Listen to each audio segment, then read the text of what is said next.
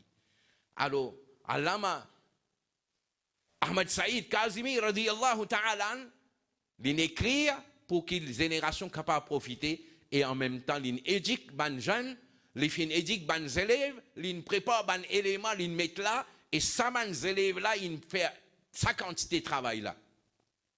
Et en même temps, il trouve qu'il y a une nécessité, il y a une madrasa que nous sommes capables de produire à les élèves, ils font une madrasa.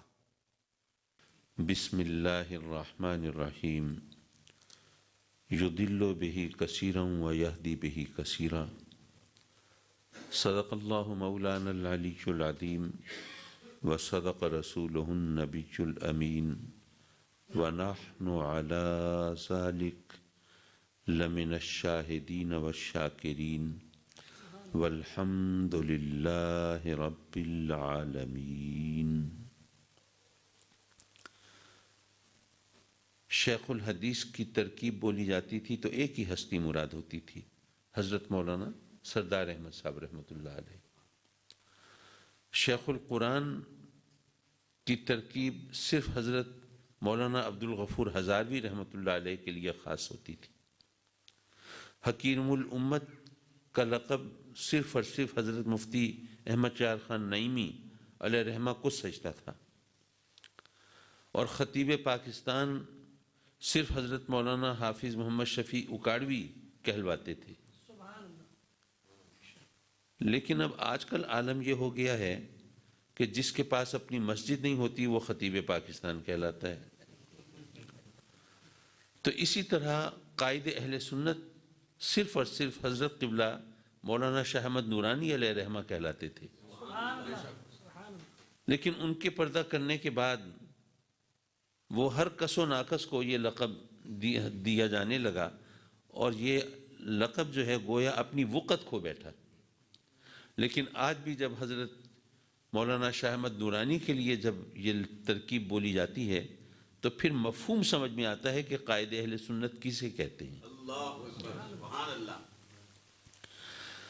حضرات مکرم، اگر میں کسی ایسی شخصیت کے بارے میں بات کروں جس کو گزرے ہوئے صدیاں گزر گئی ہوں اور جس کے چہرے پر وقت کی گرد پڑ چکی ہو، اور جو کتابوں کے اوراق میں چھپی ہوئی شخصیت ہو، تو میں اس کے بارے میں بڑی ایگزیجریشن کے ساتھ، مبالغے کے ساتھ بات کر سکتا ہوں، اس کے پھیکے رنگوں کو شوخ بنا کر پیش کر سکتا ہوں۔ لیکن جس ہستی کو آپ نے اپنے درمیان چلتا پھرتا دیکھا ہو، جن کے ساتھ بیٹھے ہوں، جن کو سنا ہو، جن کی عادات کو، اطوار کو، سیرت کو، کردار کو آپ نے خود ملاحظہ کیا ہو، ان کے بارے میں رنگ آمیزی نہیں ہو سکتی، مبالغہ آرائی نہیں ہو سکتی، بات کو بڑھا چڑھا کے بیان نہیں کیا جا سکتا۔ تو قائد اہل سنت مولانا شاہ احمد نورانی آج ہمارے درمیان نہیں، لیکن ان کو اپنی آنکھوں سے دیکھنے والے تو یہاں بے شمار لوگ بیٹھے ہیں نا، تو ان کے بارے میں کوئی بات بڑھا چڑھا کے پیش نہیں کی جا سکتی، اور ان کو اس قسم کی چیزوں کی ضرورت بھی نہیں تھی۔ بڑھانے کی ضرورت وہاں پہ ہوتی ہے جہاں کوئی کمی ہو۔ تو الحمدللہ ان کے شخصیت کے آپ خود گواہ ہیں۔ تو میں نے تو یہ طریقہ سوچا ہے کہ میں ان کی شخصیت پر کلام کرنے کی بجائے بس اللہ والوں کی عظمت و شان کا ذکر کرتا ہوں، تو اس میں ظاہر ہے کہ ضمناً ان کا تذکرہ آ ہی جاتا ہے۔ میں نے سورہ بقرہ کی پہلے پارے کی آیت کا ایک حصہ آپ کے سامنے تلاوت کیا، یُضِلُّ بِهِ کثیرا وَیَہْدِی بِهِ کثیرا۔ رب کائنات نے قرآن مجید میں ارشاد فرمایا اور ہمیں بتایا کہ اس قرآن سے گمراہ ہونے والے بھی بہت ہیں اور ہدایت پانے والے بھی بہت ہیں۔ اگر یہ قرآن نہ ہوتا اور کسی اور نے کہا ہوتا تو ہم تو آستینیں چڑھا لیتے اور کفر کے فتوے دے رہے ہوتے، اور شاید خود کش حملے بھی کر رہے ہوتے کہ یہ کیسا شخص ہے، کہتا ہے قرآن سے کوئی گمراہ ہو سکتا ہے؟ قرآن تو مینارہ نور ہے، قرآن تو منبع رشد و ہدایت ہے، قرآن تو مخزن علم و حکمت ہے، تو قرآن سے کوئی گمراہ اگر ہو سکتا ہے تو کس کتاب پر اعتبار کریں کہ وہاں سے ہدایت ملے گی؟ لیکن اگر آپ غور کریں تو یہ آیت قرآن کی صداقت اور سچائی کا منہ بولتا ثبوت ہے۔ دیکھیں جتنے بھی مختلف فرقے ہیں، گروہ ہیں مسلمان کہلانے والے، وہ سب اپنے عقیدے، حد یہ ہے کہ مرزائی جو کہ مسلمان نہیں ہیں لیکن خود اپنے آپ کو مسلمانوں میں شمار کرتے ہیں، وہ بھی اپنے عقیدے کے ثبوت کے لیے قرآن سے آیتیں پیش کر رہے ہوتے ہیں۔ اب ایک عام آدمی سوچتا ہے یار یہ قرآن پڑھ رہے ہیں تو ٹھیک ہی کہہ رہے ہوں گے، تو اللہ نے 1500 سال پہلے بتا دیا تھا کہ جو بھی قرآن پڑھ رہا ہو آنکھیں بند کر کے اس کے پیچھے مت چل پڑنا۔ قرآن پڑھ کے اگر ہدایت پانے والے بھی ہیں تو گمراہ ہونے والے بھی ہیں، تو تم اس کے پیچھے چلنے سے پہلے یہ ذرا دیکھ لینا قرآن تو پڑھ رہا ہے لیکن قرآن سے اس کو ہدایت ملی ہے یا گمراہ ہو گیا ہے۔ حضرات مکرم، یہ قرآن کی صداقت کا ثبوت ہے کہ اللہ نے پہلے بتا دیا کہ ہر قرآن پڑھنے والا ہدایت یافتہ نہیں ہوتا، تو جو قرآن پڑھ رہا ہے اس کے پیچھے چلنے سے پہلے، اس کو نقش قدم اختیار کرنے سے پہلے یہ ضرور دیکھ لینا کہ قرآن تو پڑھ رہا ہے لیکن اس کو ہدایت ملی ہے یا گمراہ ہوا۔ مولا اب ہم کیسے فیصلہ کریں؟ یہ مولویوں کے بارے میں، علماء کے بارے میں ہماری اوقات کیا ہے کہ ہم فیصلہ کریں؟ اب یہ مسئلہ کیسے حل ہو؟ قرآن سے کس کو ہدایت ملی، کون گمراہ ہوا؟ مسئلہ ہے ویری فنڈامنٹل، بہت ہی بنیادی مسئلہ ہے۔ اس لیے اللہ نے سورہ فاتحہ میں حل کر دیا، اس صورت میں جو مسلمان بچے کو زبانی یاد ہوتی ہے۔ اچھا، سورہ فاتحہ آپ جانتے ہیں کہ مانگنے کا وہ طریقہ اور سلیقہ ہے جو رب کائنات نے اپنے بندوں کو خود سکھایا ہے۔ اگر مانگنا نہ آتا ہو تو بندہ محروم رہ جاتا ہے۔ مانگنے کے آداب ہوتے ہیں نا۔ بہرحال جو بھکاری ہوتے ہیں، فقیر، منگتے، سائل، بیگرز، تو وہ آرٹسٹ ہوتے ہیں۔ ہاسپٹل کے باہر مانگیں گے تو صحت کی دعا دیں گے، ایئرپورٹ اور اسٹیشن یا کوچز کے اسٹیشن پر کہیں گے تو بخیر سفر کی دعا دیں گے۔ اگر کوئی ینگ کپل جا رہا ہو تو جوڑی سلامت رہنے کی دعا دیں گے۔ اگر کوئی باپ بیٹے کی انگلی پکڑ کے جا رہا ہو تو بیٹے کی درازی عمر کی دعا دیں گے، اس کے سر کا صدقہ مانگیں گے۔ اور آپ میں سے شاید کچھ لوگوں کو پتا ہو، ہمارے بچپن میں فقیر آتے تھے، بھکاری آتے تھے، دروازے پہ دستک دیتے تھے، گھر کی خیر، گھر والوں کی خیر، منگتے کا بھلا ہو۔ یہ ایک انداز تھا، طریقہ تھا۔ تو دراصل جس سے مانگنا ہو اس کے جذبہ سخاوت کو ابھارنا پڑتا ہے نا۔ تو اگر مانگنا نہ آتا ہو تو بندہ محروم رہ جاتا ہے۔ اچھا، یہاں پر ذرا سبجیکٹ سے ہٹ کے ایک بات آئی، لیکن ذوق کی بات ہے، وہ سناتا چلوں۔ ترمذی شریف کی حدیث سنی ہوگی آپ نے کہ دعا قبول نہیں ہوتی جب تک درود نہ پڑھا جائے۔ اس کا فلسفہ کیا ہے؟ وہی میں نے سب بیان کیا۔ کسی انسان سے، اپنے جیسے بندے سے مانگو گے تو اس سے تو مانگ کے کہو گے مولا تیرا بھلا کرے، مجھے کچھ دے دے۔ لیکن جب خود مولا سے مانگو گے تو کیا کہو گے؟ مولا تیرا بھلا ہو۔ اس کے دریائے رحمت کو جوش دلانے کے لیے کیا کریں؟ تو اس لیے مجھ سے دراصل ایک صاحب نے سوال کیا، کہنے لگا جی سنا ہے آپ سنی لوگ جو ہے درود بہت پڑھتے ہیں، تسبیحوں کی تسبیحاں پڑھتے ہیں، تو آپ کو پتہ ہے درود کا مطلب کیا ہے؟ اللہم صلی علی محمد وعلی آل محمد، کیا مطلب ہوا؟ اے اللہ ہمارے نبی کریم اور ان کی آل پر رحمت بھیج۔ تو آپ یہ بتائیں کہ آپ کے یہ کہنے سے، رحمت بھیجنے سے، رب کی بارگاہ میں التجا کر رہے ہیں نا ہمارے نبی پاک پر رحمت بھیج، تو اللہ آپ کے کہنے سے رحمت بھیجتا ہے یا نہیں بھیجتا؟ اگر بھیجتا ہے تو آپ کا احسان ہوا نبی پر کہ آپ کی وجہ سے اللہ نے رحمت بھیجی۔ بھئی آپ کسی بزرگ کی خدمت میں حاضر ہوں اور ان سے دعا کرائیں کہ حضرت دعا کیجئے اللہ مجھے اولاد دے دے، یا مجھے صحت دے دے، یا روزی میں برکت دے دے، اور وہ آپ کے لیے ہاتھ اٹھائیں اور اللہ ان کی دعا قبول فرما لے، آپ کو اولاد دے دے یا صحت دے دے یا روزی رزق میں برکت دے دے، تو آپ ان بزرگ کا احسان مانیں گے نا؟ تو کسی کی دعا سے اگر اولاد ملے، رزق میں برکت ملے، اگر صحت ملے، ان کا احسان تو مانتے ہو۔ تو اگر کسی کی دعا سے اللہ کی رحمت ملے تو کیا احسان نہیں ہونا چاہیے؟ تو اب تم جب رب کی بارگاہ میں کہتے ہو مولا ہمارے نبی کریم پر اور ان کی آل پر رحمت بھیج، تو تمہاری یہ دعا اللہ قبول کرتا ہے نہیں کرتا؟ اگر کرتا ہے اور دعا رحمت بھیجتا ہے تو پھر تمہارا احسان ہوا نبی پر۔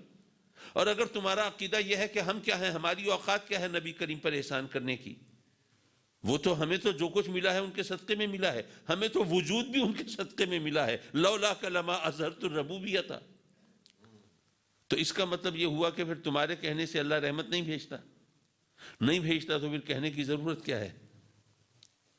اب دیکھا کس چالاکی سے درود شریف سے بھی روکنے کی کوشش کی، تو میں نے ان کو یہی جواب دیا کہ بھائی بات یہ ہے کہ بندہ جب کسی اور سے مانگتا ہے تو اس کے جذبہ سخاوت کو ابھارتا ہے۔ اب ہم اللہ سے مانگ رہے ہیں تو ہمیں، ترمذی شریف کی حدیث ہے، درود نہ پڑھا جائے دعا قبول نہیں ہوتی۔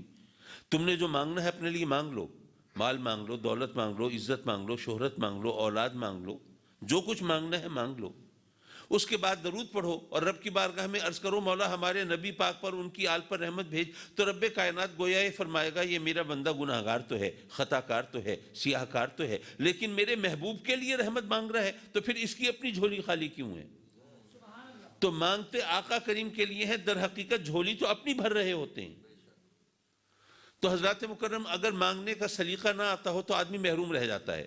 اب دیکھیں نا بھکاری جو ہوتے ہیں، اگر وہ تیوریاں چڑھا کے سینہ تان کے گردن اکڑا کے چلیں، ان کو کون بھیک دے گا؟ اگر بھیک لینی ہے تو عاجزی تو کرنی پڑے گی نا۔ تو بھی کچھ مانگنا ہے تو اس کا طریقہ ہوتا ہے، پہلے سخی کی تعریف کی جاتی ہے، جی آپ بڑے سخی ہیں، بڑے فیاض ہیں، بڑے دیالو ہیں، بڑا چرچا سن کے آیا ہوں کہ جناب جو وہاں جاتا ہے پھر خالی ہاتھ نہیں آتا ہے، میں بھی بڑی آس امید لگا کے آیا ہوں۔ پہلے اس کی تعریف کرتے ہیں جس کو اپنی بولی میں ہم کہتے ہیں مکھن لگانا۔ اس کے بعد پھر اپنی بے کسی لاچاری کا نقشہ کھینچتے ہیں، کہتے ہیں جی میں بڑا غریب ہوں، قلاش ہوں، کنگال ہوں، بے حیثیت ہوں، گھر میں دانے ختم ہو گئے ہیں، بچیاں جہیز نہ ہونے کی وجہ سے گھر میں بیٹھی ہیں، بچے بے روزگار ہیں۔ اپنی بے کسی کا نقشہ کھینچنے کے بعد پھر اپنی ضرورت کا اظہار کرو، جو مانگنے گئے ہو وہ مانگو تو کچھ نہ کچھ مل جائے گا۔ یہ مانگنے کا طریقہ ہے۔ تو رب کائنات نے بھی ہمیں سورہ فاتحہ میں مانگنے کا سلیقہ سکھایا ہے کہ اے میرے بندو، میری رحمت کو یہ گوارا نہیں ہے کہ کوئی میری رحمتوں سے اس لیے محروم رہ جائے کہ اسے مانگنا نہیں آتا تھا، چلو مانگنے کا سلیقہ میں خود سکھا دیتا ہوں۔ پہلے سخی کی تعریف کی جاتی ہے، الحمدللہ رب العالمین، کہو اللہ تمام تعریفیں ہیں اس اللہ کے لیے جو تمام جہانوں کا رب ہے۔ اگر آپ غور فرمائیں تو رب کائنات نے اس ایک مختصر سے جملے میں تمام تعریفیں سمیٹ کر رکھ دی۔ میں دیکھیے اگر کہیں کوئی اچھائی نظر آئے، خوبی نظر آئے، کمال نظر آئے، مثلا کوئی بچہ ہو نا تو وہ بڑا سوفسٹیکیٹڈ ہو، ویل مینرڈ ہو، بولتا ہو تو بڑا اچھا بولتا ہو، شائستہ ہو، اس کے ایٹیکیٹس مینرز بڑے قابل تعریف ہوں، تو لوگ کہیں گے یار کسی اچھے خاندان کا بچہ ہے، اچھے ہاتھوں میں تربیت ہوئی ہے۔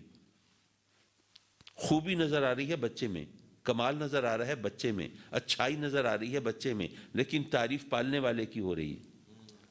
پتہ یہ چلا کہ کہیں خوبی نظر آئے تو تعریف پالنے والے کی ہوتی ہے۔ تو تمام جہانوں کا جو رب ہے تو پھر اس سے زیادہ قابل تعریف اور کون ہو سکتا ہے؟ وہ تو تمام جہانوں کا پالنے والا ہے۔ کہیں حسن نظر آئے گا، خوبی نظر آئے گی، کمال نظر آئے گا تو اسی کی تعریف ہوگی نا۔ اور یہاں پر مجھے اپنے والد گرامی رحمۃ اللہ علیہ کا ایک چھوٹا سا نقطہ یاد آیا، وہ بھی کہتا چلوں۔ فرمایا کہ پھول میں حسن کس کا ہے؟ اللہ کا۔ سورج میں نور کس کا ہے؟ اللہ کا۔ اگر اللہ کا نور سورج میں چمکے تو شرک نہیں ہے، اللہ کا حسن پھول میں جھلکے تو یہ بھی شرک نہیں ہے۔ تو اگر اس کے علم و اختیار کے جلوے اس کے محبوبوں میں نظر آ جائیں تو شرک کیوں ہونے لگا؟ ٹھیک۔ تو میں عرض کر رہا تھا کہ پہلے رب کائنات نے فرمایا میری تعریف کرو، الحمدللہ رب العالمین الرحمن الرحیم مالک یوم الدین، تمام تعریفیں ہیں اس اللہ کے لیے جو تمام جہانوں کا رب، جو رحمان، جو رحیم، جو بدلے کے دن کا مالک، جو چاہے کرے، جس کو چاہے نواز دے، جس کو چاہے محروم کر دے، اس کی کوئی ایکسپلینیشن کال نہیں کر سکتا، جواب طلبی نہیں کر سکتا۔ اس کی تعریف کرنے کے بعد ذرا اپنی بے کسی لاچاری کا نقشہ کھینچو، ایاک نعبد و ایاک نستعین، مولا ہم تیری دہلیز پر جبیں سائی کرنے والے، تیری چوکھٹ پہ ماتھا رگڑنے والے، تیری عبادت و ریاضت کرنے والے، تیرے سامنے سربہ سجود ہونے والے، اور تیری بارگاہ میں جھولی پھیلانے والے، دستے سوال دراز کرنے والے، اور تیری بارگاہ میں ہم مولا منگتے ہیں، سائل ہیں، فریادی ہیں، بھکاری ہیں۔ جب اپنی بے کسی لاچاری کا نقشہ کھینچ چکو تو پھر مانگو جو مانگنا ہے۔ ویسے تو تم بہت کچھ مانگتے ہو، مال مانگتے ہو، دولت مانگتے ہو، عزت مانگتے ہو، وقار مانگتے ہو، شان و شوکت مانگتے ہو، جاہ و جلال مانگتے ہو، عہدہ مانگتے ہو، منصب مانگتے ہو، طاقت مانگتے ہو، اقتدار مانگتے ہو، نہ جانے کیا کچھ مانگتے ہو، لیکن یہ جو کچھ مانگتے ہو تم اپنی مرضی سے مانگتے ہو۔ لیکن جو مانگنے کو میں حکم دے رہا ہوں وہ کیا ہے؟ اہدنا الصراط المستقیم، تم مجھ سے ہدایت مانگو۔ کیوں؟ بھئی تم مجھ سے مال و دولت مانگ رہے ہو، میں تمہیں مال و دولت بے شمار دے دوں لیکن تمہیں ہدایت نہ دوں، پھر کیا ہوگا؟ مال خدا کی راہ میں، گناہ کی راہ میں لٹاؤ گے۔ یہ مال، یہ رزق، یہ تو میری رحمت ہے نا، تم میری رحمت سے میرا عذاب خریدو گے۔ اس لیے اے میرے بندو، روزی رزق بعد میں مانگنا، پہلے مجھ سے ہدایت مانگو۔ تم مجھ سے صحت مانگتے ہو، جوانی مانگتے ہو، شباب مانگتے ہو، طاقت مانگتے ہو، میں تمہیں شاندار کڑیل جوان بنا دوں لیکن ہدایت نہ دوں، پھر کیا ہوگا؟ جوانی بھی بری راہوں میں لٹاؤ گے، اپنی طاقت اور جوانی کے نشے میں مجھے بھی للکارنے لگو گے۔ یہ صحت اور جوانی یہ بھی تو میری نعمتیں ہیں، تم میری نعمتوں سے میرے قہر و غضب کو دعوت دو گے؟ اس لیے اے میرے بندو صحت اور جوانی بھی بعد میں مانگنا، پہلے مجھ سے ہدایت مانگو۔ تم مجھ سے اولاد مانگتے ہو، بڑھاپے کی بیساکھی مانگتے ہو، امیدوں کا مرکز مانگتے ہو، میں تمہیں شاندار قابل ذکر شباب آور جوان بچوں کا باپ بنا دوں، لیکن ان بچوں کو ہدایت نہ دوں، پھر کیا ہوگا؟ جن کی وجہ سے تم سر اٹھا کے چلتے، اب انہی کے باعث سر جھکا کے چلو گے۔ جو تمہارے لیے عزت کا باعث ہوتے وہی تمہارے لیے رسوائی کا سبب بن جائیں گے۔ اس لیے میرے بندو اولاد بھی بعد میں مانگنا، پہلے مجھ سے ہدایت مانگو۔ اچھا مجھ سے ہدایت مانگی ہے تو میں ضرور دوں گا۔ ضرور کیوں دوں گا؟ یہ بھی بڑی سیدھی سی بات ہے۔ فرض کیجئے آپ بازار میں جائیں اور کوئی بھکاری آپ سے کہے اللہ کے نام پہ مجھے 5 روپے دے دو، آپ اسے نہ دیں تو کیا آپ پہ فتویٰ لگے گا؟ کیا لوگ برا بھلا کہیں گے؟ نہیں، آپ کی مرضی، آپ نے نہیں دی۔ لیکن اگر بازار میں جاتے ہوئے کسی بھکاری کو آپ خود بلا لیں اور بھئی ایسا کرو مجھ سے 1 لاکھ روپے مانگ لو، اس نے آپ کے پاؤں پکڑے، ہاتھ جوڑے، غریب نواز بندہ پرور، لجپال، کرم فرمائے، مہربانی کریں، مجھے 1 لاکھ روپے دے دیں، میں میرے بچے ساری زندگی دعائیں دیں گے، رب کی بارگاہ میں آپ کے لیے التجائیں کریں گے۔ اب آپ منہ پھیر کے چل پڑے، جاؤ بابا معاف کرو۔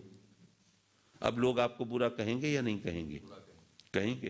کیوں کہیں گے؟ پہلے 5 روپے نہیں دیے تھے، کسی نے برا نہیں کہا، یار اتنا کنجوس ہے، 5 روپے بھی اللہ کے نام پہ نہیں نکلتے، اور اب 1 لاکھ روپے نہیں دے رہے تو اب لوگ برا کہہ رہے ہیں۔ کیوں؟ وہ اس لیے کہ اگر مانگنے والا اپنی مرضی سے مانگے تو سخی کی مرضی ہے، چاہے دے چاہے نہ دے۔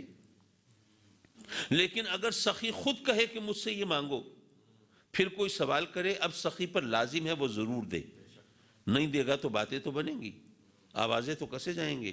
لوگ کہیں گے میاں اگر اتنی اوقات، اتنی ہستی نہیں تھی، کیوں کہا تھا اس فقیر سے کہ مجھ سے 1 لاکھ روپے مانگ لو؟ فقیروں سے، محتاجوں سے، غریبوں سے مذاق کرتے ہو، شرم نہیں آتی؟ پتہ یہ چلا کہ اگر سخی خود کہے کہ مجھ سے یہ مانگو اور کوئی مانگے تو اب سخی پر لازم ہے کہ وہ ضرور دے، ورنہ آوازیں کسے جائیں گے۔ اب ہم جو کہتے ہیں اہدنا الصراط المستقیم، ویسے کہیں نہ کہیں پاک صاف ہو کر، باوضو ہو کر، اللہ کے گھر میں آ کر، اس کی بارگاہ میں 10 بستہ کھڑے ہو کر کہتے ہیں نا اہدنا الصراط المستقیم، تو اپنی طرف سے تو نہیں کہہ رہے، اس کے کہنے پہ کہہ رہے ہیں۔ تو ہدایت تو لازماً ملنی چاہیے نا، ملنی تو چاہیے، لیکن کیا ہر وہ شخص جو اہدنا الصراط المستقیم کہتا ہے کیا مل جاتی ہے اس کو ہدایت؟ ملتی تو نہیں۔ تو کیا اب معاذ اللہ اللہ کو الزام دیں گے؟ سوال تو بنتا ہے نا حضرت۔ بات دراصل یہ ہے کہ اب جب فقیر کو آپ نے کہا مجھ سے 1 لاکھ روپے مانگو، اب وہ مانگ رہا ہے، آپ تو صرف اس کے زبان سے جو الفاظ نکل رہے ہیں وہ سن رہے ہیں، سوچ کیا رہا ہے یہ نہیں پتا آپ کو۔ ہو سکتا ہے دل میں یہ سوچ رہا ہو کہ یار یہ مرغا آج پھنسا ہے، یہیں ذبح کر دو، بچ کے نہ جائے۔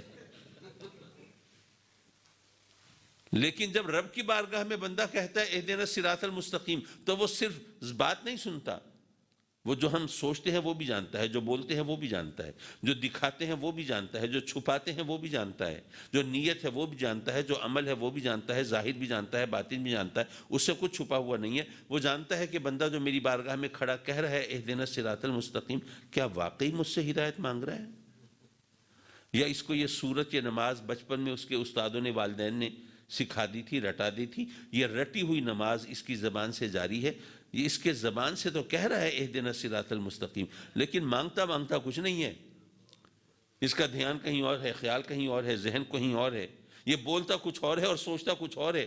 یارو سچے دل سے اس سے ہدایت مانگو، مانگ کے دیکھو تو صحیح ملتی ہے کہ نہیں ملتی، ضرور ملے گی، کیونکہ اس کے کہنے پہ مانگ رہے ہو۔ اس نے فرمایا کہ میں تو ہدایت دوں گا، لیکن تمہیں کیسے پتا چلے گا کہ اب ہدایت مل گئی؟ جو لوگ سیدھے راستے پر بھی ہیں ان کو بھی تو لوگ ورغلاتے دیتے ہیں، ان کو بھی لوگ بہکا لیتے ہیں، ان کو بھی پٹی پڑھا لیتے ہیں، یہ کیا کر رہے ہو؟ آپ نے سنا ہوگا کہ حرم شریف جو لوگ جاتے ہیں وہاں حرم شریف سے لوگ اٹھا کے لے جاتے ہیں، چلو اللہ رسول کی باتیں کرنے چلتے ہیں۔ تو اب ہدایت تو وہ دے دے گا، ہمیں پتہ کیسے چلے گا اب ہدایت مل گئی؟ رب کائنات نے گویا یہ فرمایا کہ اے میرے بندو جب مجھ سے ہدایت مانگی ہے تو اتنے آسان طریقے سے دوں گا کہ پھر گمراہ ہونے کی گنجائش نہیں بچے گی۔ وہ کیسے؟ جب مجھ سے ہدایت مانگو تو خود اپنی زبان سے کہو، کوئی سکھائے نہیں پڑھائے نہیں، خود کہو صراط الذین انعمت علیہم، مولا ان کی راہ پر چلا دے جن پر تیرا انعام ہوا۔ یہ کتنا آسان طریقہ ہے، اس کو ایک آسان مثال سے میں سمجھانا چاہوں۔ اب تو جہاں پہ اب ظاہر ہے سائنس لگے ہوتے ہیں، کہیں بھی جانا ہو آپ نے سائن فالو کیا اور پہنچ گئے، لیکن اب پہلے تو ایسا نہیں ہوتا تھا۔ فرض کیجئے کہ آپ پاکستان میں ہیں، آپ کا کوئی عزیز آ رہا ہے لاہور ایئرپورٹ پر and you want to receive ہم دیئر، اور آپ کا گھر کہیں 400 میل دور ہے، آپ کے پاس اپنی گاڑی ہے، اپنی سواری ہے، اپنا ڈرائیور ہے، آپ جناب پہنچ گئے وہاں، لاہور پہنچے، جب شہر میں انٹر ہوئے تو آپ نے گاڑی کھڑی کی، لوگوں سے پوچھا بھائی ذرا ایئرپورٹ کا راستہ بتا دو۔ انہوں نے کہا یار یہ اتنی دور سے آیا ہے، اس کو ذرا صحیح طرح سمجھا دو۔ انہوں نے سمجھانا شروع کیا، سامنے راؤنڈ اباؤٹ نظر آ رہا ہے، اس سے سیکنڈ ایگزٹ لے لیں، اس کے بعد پھر وہ فلائی اوور آئے گا، اس کے اوپر سے گزر جائیں، پھر وہ ایک چوک آئے گا، اس سے فلاں روڈ نکل رہی ہے، وہ اس کے اوپر چڑھ جائیں، آگے پھر ایک راؤنڈ اباؤٹ آئے گا، اس سے تھرڈ ایگزٹ لے لیں، پھر یوں اب وہ بتاتا جا رہا ہے، آپ حیران پریشان۔ بھائی میں دیہات سے آیا ہوں، ایک تو وہاں پہ اتنے راستے نہیں ہوتے، نہ راؤنڈ اباؤٹ ہوتے ہیں، نہ وہاں پہ فلائی اوور ہوتے ہیں، نہ اتنی سڑکیں ہوتی ہیں، نہ اتنی ٹریفک ہوتی ہے، میں 400 میل سے آیا کھڑا ہوں، یار اب 10-12 میل کی بات رہ گئی ہے، خدا کے واسطے مجھے ایئرپورٹ پہنچا دو۔ ایک بندے نے آپ کو پریشان دیکھا، آپ کے پاس آیا، ایئرپورٹ جانا ہے، پریشان کھڑے ہو، پریشان مت ہو، تمہاری خوش نصیبی، اتفاق سے میں بھی ایئرپورٹ جا رہا ہوں، تو ایسا کرو اپنی گاڑی میری گاڑی کے پیچھے لگا لو، سیدھے ایئرپورٹ پہنچ جاؤ گے، نہ سڑکوں کے نام پڑھنے کی ضرورت، کون سی ایگزٹ لینی ہے راؤنڈ اباؤٹ سے، نہ اس پر غور کرنے کی حاجت، فلائی اوور کے اوپر جانا ہے کہ نیچے جانا ہے، نہ اس کے لیے استخارہ کرنے کی تک ہے، نہ کسی سے راستہ پوچھنے کی ضرورت ہے، بس اتنا کرنا اپنی گاڑی میری گاڑی کے پیچھے رکھنا، ادھر ادھر مت ہو جانا، سیدھے ایئرپورٹ پہنچ جائیں گے۔ یارو اس سے زیادہ کوئی آسان راستہ ہے؟ اللہ بھی فرماتا ہے اے میرے بندو تمہیں ہدایت چاہیے نا، تمہیں کیا پتہ ہدایت کا راستہ کون سا ہے، ایسا کرو میرے جو انعام یافتہ بندے ہیں ان کے پیچھے چل پڑو، تمہیں بھی ہدایت مل جائے گی۔ لیکن مسئلہ یہ بنا کہ اب ہدایت یافتہ کون ہے یہ فیصلہ کون کرے؟ یہاں تو ہر ایک 52 گز کا ہے۔ زمیندار کہتا ہے کہ مجھ پر انعام نہ ہوتا میری اتنی اچھی فصل کیسے ہوتی، دکاندار کہتا ہے مجھ پر انعام نہ ہوتا اتنی سیل اتنی بکری کیسے ہوتی، انڈسٹریلسٹ کہتا ہے کہ مجھ پر انعام نہ ہوتا تو 1 کی 10 فیکٹریاں کیسے بنتی، اور چشم بددور سیاستدان بھی کہتے ہیں کہ ہم پر انعام نہ ہوتا تو الیکشن میں کامیاب کیسے ہوتے۔ مولا اب ہمیں کیسے پتہ چلے انعام یافتہ بندے کون ہیں؟ رب کائنات نے فرمایا یہ مسئلہ ہے ہدایت اور گمراہی کا، بلکہ یوں کہیں یہ مسئلہ ہے ایمان اور کفر کا، بلکہ یوں کہو کہ یہ مسئلہ ہے زندگی اور موت کا، تو اس لیے میں تمہارے اوپر نہیں چھوڑتا کہ ہدایت یافتہ کون ہے کون نہیں ہے، یہ میں تمہیں خود بتا دیتا ہوں کہ میں ہدایت یافتہ بندے کون ہیں۔ وَمَن يُطِعِ اللَّهَ وَالرَّسُولَ فَأُولَٰئِكَ مَعَ الَّذِينَ أَنْعَمَ اللَّهُ عَلَيْهِم مِّنَ النَّبِيِّينَ وَالصِّدِّيقِينَ وَالشُّهَدَاءِ وَالصَّالِحِينَ، یہ نبی، یہ صدیق، یہ شہید اور یہ صالح، یہ میرے انعام یافتہ بندے ہیں، ان کے پیچھے چلو گے تو ہدایت ملے گی۔ اب سوال کہاں سے شروع کیا تھا کہ مولا ادھر بھی مولوی ادھر بھی مولوی، اپنی طرف بلاتے ہیں اپنی طرف بلاتے ہیں، ہم کس کے پیچھے چلیں؟ تو اللہ نے فرمایا کہ دیکھو قرآن پڑھ کے بھی گمراہ ہونے والے ہیں، تو ہر قرآن پڑھنے والے کو اپنا امام مت ماننا، پہلے دیکھنا کہ اس کو ہدایت ملی یا نہیں ملی۔ تو ہدایت کیسے ملے گی؟ جو نبیوں کے اور صدیقین شہداء اور صالحین کے پیچھے چلے گا۔ اچھا صدیق، شہید اور صالح، ظاہر ہے کہ یہ مختلف مراتب ہیں اور ان میں فرق ہے مراتب کا، لیکن یہ علماء ماشاءاللہ آج کی محفل میں علماء کا جمع غفیر ہے، تو اگر یہ علماء مجھے اجازت دیں تو میں صدیق، شہید اور صالح ان تینوں کو لفظ ولی سے تعبیر کر سکتا ہوں۔ صدیق بھی ولی، شہید بھی ولی، صالح بھی ولی۔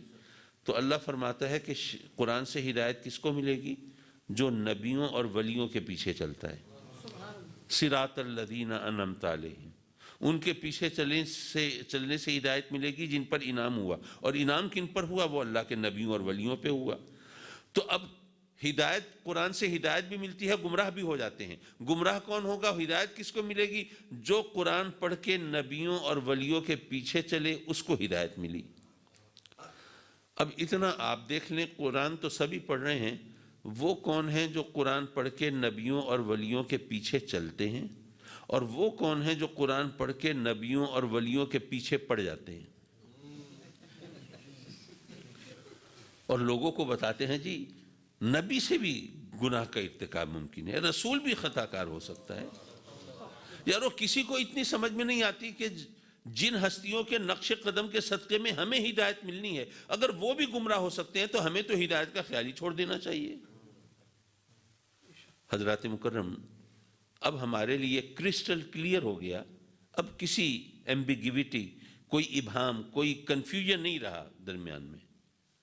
ہمیں ہدایت ملتی ہے نبیوں اور ولیوں کے صدقے میں، ان کے نقش قدم سے۔ رب کائنات نے اپنے بندوں کی ہدایت کے لیے انبیاء کو بھیجا، تو آپ نے کبھی یہ سوچا کہ اللہ چاہتا تو ہمیں ڈائریکٹ بھی تو ہدایت دے سکتا تھا، اس کے لیے کوئی فنڈز کا پرابلم بھی نہیں تھا، کوئی اور مجبوری بھی نہیں تھی، وہ قادر مطلق جو چاہے سو کرے۔ تو ایک عام آدمی سوچتا ہے کہ اگر وہ ہم کو ڈائریکٹ ہدایت دے دیتا تو کتنا اچھا ہوتا، نہ کوئی فساد ہوتا، نہ ہنگامے ہوتے، نہ مناظرے ہوتے، نہ مباہلے ہوتے، نہ ایک دوسرے کے خلاف فتوے دیے جاتے، اور نہ یہ دہشت گردی ہوتی، نہ تخریب کاری ہوتی، نہ دھوکہ دہی ہوتی، سب سیدھے سچے راستے پہ ہوتے۔ میں عرض کروں گا کہ اٹ از سپرفیشل تھنکنگ، یہ بہت سطحی سوچ ہے۔ اگر آپ غور کریں گے تو آپ اس نتیجے پر پہنچیں گے کہ یہ بھی اللہ کا کرم ہے کہ اس نے ہمیں ڈائریکٹ ہدایت نہیں دی بلکہ انبیاء کو بھیجا ہماری ہدایت کے لیے۔ وہ کیسے؟ دیکھیے، پہلی بات تو یہ ہے کہ انسان، مین از اے سوشل اینیمل، معاشرتی جانور ہے۔ ہم سوسائٹی بناتے ہیں، شہر آباد کرتے ہیں۔ شہر جب بنائیں گے، مل جل کر رہیں گے تو قانون بھی چاہیے۔ تو قانون جو ہے وہ تو ظاہر ہے جو ہمارا کریٹر ہے، وہ جو قانون بنائے گا اس سے بہتر تو نہیں ہو سکتا۔ تو اگر ہر ایک کو ڈائریکٹ وہی آ رہی ہو تو کوئی بھی کہہ دے کہ جی میرے پاس تو وہی اس طرح آئی ہے، جب ہر ایک کو وہی آ رہی ہو تو آپ سوچئے، ہر ایک اپنا حال تو خود جانتا ہے نا، کسی اور سے پوچھنے کی ضرورت تو نہیں ہے۔ تو اپنے آپ سے پوچھئے کہ اگر اللہ کی طرف سے ایسے احکام آتے، ایسی وحی آتی جس پر عمل کرنے میں ہمیں مشکل ہوتی، دشواری ہوتی، یا ہمیں اپنا نقصان نظر آ رہا ہوتا، تو کیا ہم سب ان احکام پر عمل کر لیتے؟ کچھ کر بھی لیتے، لیکن کچھ وہ بھی ہوتے جو ڈنڈی مارنے کی کوشش کرتے، بہانہ سازی کرتے، اس میں چور دروازے تلاش کرتے۔ اب آپ سوچئے کہ ابھی تو اللہ کے نبیوں کی طرف سے وحی ملتی ہے، کوئی ہم حکم و دولی بھی کر بیٹھیں تو معافی مانگ لیتے ہیں، توبہ کر لیتے ہیں، وہ رحمان و رحیم، وہ بخش دیتا ہے۔ لیکن اگر ڈائریکٹ وحی آ رہی ہوتی اور پھر ہم وہ نہ مانتے تو پھر کوئی معافی کی صورت ہوتی، پھر تو بچ ہی نہیں سکتے تھے۔ تو یہ اس کا کرم ہے کہ اس نے ہمیں ڈائریکٹ وحی نہیں بھیجی، انبیاء کے ذریعے بھیجی۔ ایک چھوٹی سی مثال دوں تو شاید بات اور زیادہ کلیئر ہو جائے۔ میرے آقا کریم صلی اللہ علیہ وسلم مدینہ المنورہ میں جلوہ فگن ہیں، اور شراب کی حرمت کی آیت نازل ہوتی ہے۔ اب ان لوگوں کی گھٹی میں شراب پڑی ہوتی تھی، شراب پینا ان کے آداب میں تھا، مہمانوں کو پیش کرنا یہ ان کے طریقوں میں تھا۔ لیکن چشم فلک نے منظر کب دیکھا ہوگا کہ جیسے ہی وہ قرآن کی آیت نازل ہوتی ہے کہ شراب حرام کر دی گئی تو مدینے کی نالیوں میں شراب بہہ رہی ہے۔ یارو کسی نے شراب بچانے اور چھپانے کی کوشش نہیں کی، کسی نے نہیں کہا یار ہم پہ حرام ہوئی ہے، آنے والے وہ کچھ غیر مسلم بھی ہوں گے، ان کی خاطر تواضع کے لیے رکھ لینی چاہیے۔ کسی نے نہیں سوچا کہ بڑی قیمتی شراب ہے، بڑی نفیس شراب ہے، بڑی عمدہ شراب ہے، اور اس کا نشہ بھی بڑا بہترین ہے، تو چلو ہم نہیں پی سکتے تو چلو اس کو بیچ لیتے ہیں، بڑے پیسے مل جائیں گے۔ اس وقت مسلمانوں کی مالی حالت ویسے بھی کمزور تھی، کسی نے چھپانے بچانے کی کوشش نہیں کی۔ اب انبیاء تشریف لائے، اب میرے آقا کریم صلی اللہ علیہ وسلم کی آمد کے بعد اب در نبوت بند ہو گیا، اب کوئی نیا نبی نہیں آئے گا۔ تو اب کیا لوگوں کو ہدایت کی ضرورت نہیں ہے؟ ہدایت تو چاہیے، لیکن اب نبی تو کوئی نہیں آئے گا، اب کیا کریں؟ اس کے لیے ہمیں بتایا گیا کہ اب ہدایت ملے گی اولیاء کے ذریعے اور علماء کے ذریعے۔ یہی وجہ ہے کہ جو علماء ہیں وہ اولیاء کے مرید ہوتے ہیں، اور جو اولیاء ہیں وہ علماء کے شاگرد ہوتے ہیں۔ یہ مل کے چلتے ہیں تو پھر امت کی گاڑی چل رہی ہے۔ دیکھیے فرض کیجئے آپ کے پاس گاڑی ہے، آپ نے ڈرائیور رکھا، اب کہیں جا رہے ہیں، راستے میں گاڑی خراب ہو گئی، رک گئی، آپ نے ڈرائیور سے کہا بھی ذرا دیکھو کوئی تار وار ہلا کے کیا چکر ہے، اس نے کہا جی مجھے ڈرائیونگ تو آتی ہے، انجن کے بارے میں نہیں پتہ۔ آپ پریشان ہوئے، ظاہر ہے مکینک کو بلوایا، یہ وہ فلاں فلاں جو بھی ہوتا ہے۔ اس کے بعد آپ نے کہا کہ نہیں بھائی آئندہ ڈرائیور وہ رکھنا جو ذرا تھوڑا سا انجن کی شدھ بدھ رکھتا ہو۔ یہی فرق ہے ایک وہ ولی جو کہ جس نے علم حاصل نہیں کیا، اور ایک وہ جس نے مکتب مدرسے کا رخ بھی کیا ہے۔ وہ ولی جس نے علم حاصل نہیں کیا وہ چلتی گاڑی کو تو چلا لے گا، لیکن معاشرے میں کہیں بگاڑ پیدا ہوگا تو اس کی اصلاح اس کے بس میں نہیں ہوگی۔ لیکن وہ ولی جو مکتب مدرسے سے گزر کے آیا ہے، کرتاس و قلم اور یہ علم کے ان مراحل سے وہ آشنا ہے، تو وہ پھر امت مسلمہ کی رہنمائی کا صحیح فریضہ انجام دے گا۔ کہیں خرابی ہوگی، کہیں بگاڑ ہوگا، اس کو بھی وہ ٹھیک کر سکے گا۔ میں عرض کر رہا تھا آخر میں ایک مثال، وہ ایک نصیحت کر کے آپ سے اجازت چاہوں۔ حضور محبوب الہی نظام الدین اولیاء رضی اللہ تعالیٰ عنہ، انہوں نے یہ واقعہ اپنے ملفوظات میں تحریر فرمایا۔ فرماتے ہیں کہ ایک اللہ والے تھے، اس سے لو لگانے والے، پینگے بڑھانے والے، تعلق جوڑنے والے۔ آپ نے تو وہ شہر کا ذکر بھی کیا ہے لیکن مجھے وہ مستحضر نہیں ہے، یاد نہیں ہے کون سا شہر۔ تو فرماتے ہیں کہ وہ اللہ والے تھے، اس شہر میں رہتے تھے اور پیٹ پالنے کے لیے دال روٹی کی چھابڑی لگاتے تھے۔ اب ینگسٹرز کو نہیں سمجھ آ رہا ہوگا دال روٹی کی چھابڑی لگانا کیا ہوتا ہے۔ اچھا آپ کے یہاں جو کوائنز تو ہوتے ہوں گے، تو کیا یہاں پر بھی وہ کھوٹے کھرے کا چکر چلتا ہے؟ نہیں۔ ہمارے بچپن میں وہاں پہ، آج کل تو وہاں تو خیر کوائنز ہی نہیں رہے نا، تو اس لیے بتانا پڑتا ہے کہ کھوٹے اور کھرے کوائنز ہوتے تھے۔ پاکستان کے جو کوائنز ہوتے تھے اس پہ چاند تارا اور حکومت کا مونو بنا ہوا ہے، تو اگر بہت زیادہ استعمال کی وجہ سے چاند تارا گھس گیا یا مونو مٹ گیا تو اب وہ میٹیلک پیس ہے، وہ کوائن تو نہ رہا، تو وہ کھوٹا سکہ کہلاتا تھا۔ یا کچھ بچوں نے شرارت میں کوئی ٹھوک پیٹ کر دی تو اس کے جو اصل نشان تھے وہ ذرا ضائع ہو گئے، دوسرے نشان ابھر آئے تو وہ کھوٹا ہو گیا، اس کے بدلے کچھ نہیں ملتا تھا۔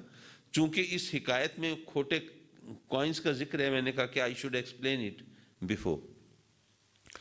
تو حضور محبوب الہی نظام الدین اولیاء رضی اللہ تعالیٰ عنہ فرماتے ہیں کہ اس شہر میں وہ ایک اللہ والے رہتے تھے، اس سے تعلق جوڑنے والے، اس سے پینگے بڑھانے والے، اور روزی کمانے کے لیے، پیٹ بھرنے کے لیے وہ دال روٹی کی چھابڑی لگاتے تھے۔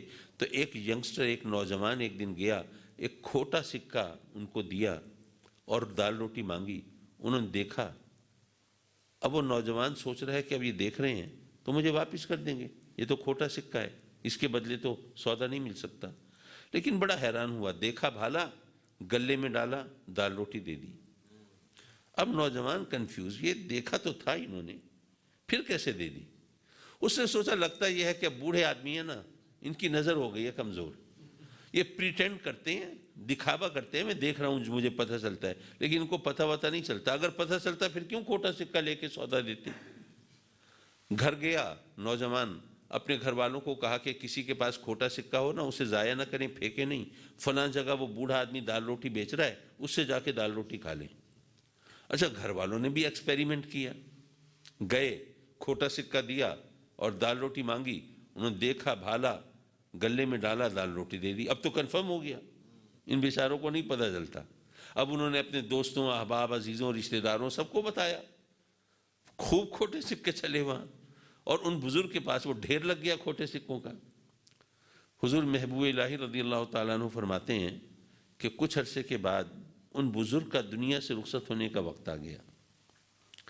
وہ رب کی بارگاہ میں التجا کرتے ہیں، مولا تو جانتا ہے تیرے بندے میرے پاس آتے تھے کھوٹے سکے لے کے، اور میں وہ کھوٹے سکے لے کے ان کو سودا دے دیتا تھا، یہ سوچ کر کہ اگر میں ان کو کھوٹا سکہ واپس کروں گا تو آس پاس جو لوگ کھڑے ہوں گے وہ اس کو شرمندہ کریں گے کہ تجھے شرم نہیں آتی، ایک بوڑھے بزرگ کو تو دھوکہ دے کے کھوٹا سکہ چلانا چاہتا تھا۔ تو تیری بندوں کو لوگ شرمندہ نہ کریں، نادم نہ کریں، یہ سوچ کے میں وہ کھوٹے سکے لے لیتا تھا، ان کو سودا دے دیتا تھا۔ مولا اب دنیا سے رخصت ہو رہا ہوں، تیری بارگاہ میں حاضری کا وقت ہے، میری جھولی میں کچھ نمازیں بھی ہیں، روزے بھی ہیں، کچھ اعمال ہیں تو صحیح، پر تو جانتا ہے کہ سب کھوٹے سکے ہیں۔ پر مولا اس کے باوجود میں اگر تیری بارگاہ میں حاضری کے خیال سے خوف زدہ نہیں ہوں تو اس کی وجہ یہ ہے کہ میں سوچتا ہوں کہ میں تو تیرا عاجز، ناتواں، کمزور، بے حیثیت، لاچار بندہ، میری اوقات کیا ہے؟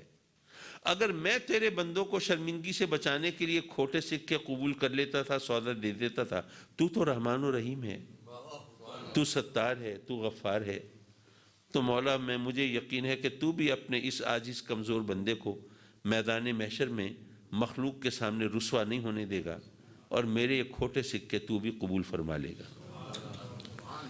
ناظرین، قائد اہل سنت امام الشاہ احمد نورانی صدیقی مدنی رحمۃ اللہ علیہ کے 19ویں عرس مبارک کے موقع پر موتا بلانش کی حنفی محمدی مسجد میں منعقدہ عرفانی محفل صلاۃ السلام اور دعا سے اختتام پذیر ہوا۔